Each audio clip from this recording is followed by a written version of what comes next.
At least one of the questions surrounding that Air France jet has been solved. Where is it?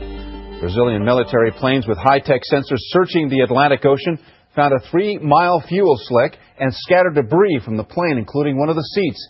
They say there's no doubt it belongs to the jetliner that disappeared just hours after leaving the Rio de Janeiro airport en route to France. All 228 people on board are presumed dead. Through the World Wide Web, we're learning more about who they were.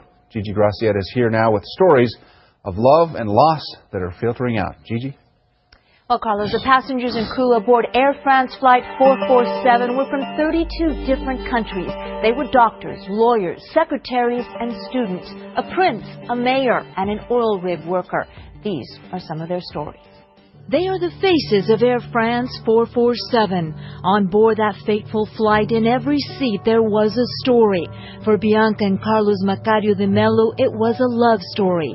They had gotten married the day before and were going to Paris on their honeymoon. You'd see my pain and tell me not to lose my game. Juliana de Aquino's story was a musical. The Brazilian singer who was starring in the German production of Wicked had phoned her father from the flight. "I'm on board," she happily told him. "I'll call you when I land." It is a call her father says he is still waiting for. Patricia Coakley was waiting for a call too, from her husband Arthur. She waited, hoped, and prayed. Maybe they're not at the bottom of the sea. That's my hope, but I think it's very fading today. The music stopped for Silvio Barbato, one of Brazil's most beloved composers and conductors. Christine Badra Schnabel and her husband always took separate flights. In case of a crash, they didn't want to leave their children orphans.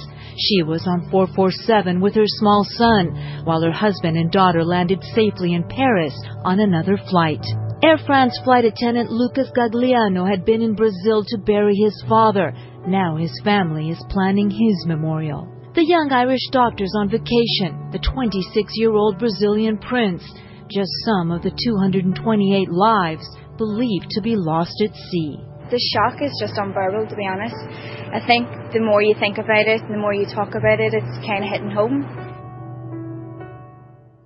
There are also plenty of stories coming from Brazil about the passengers who missed Flight 447, a couple who arrived too late, a man with an expired passport who wasn't allowed to board, another who gave up his seat.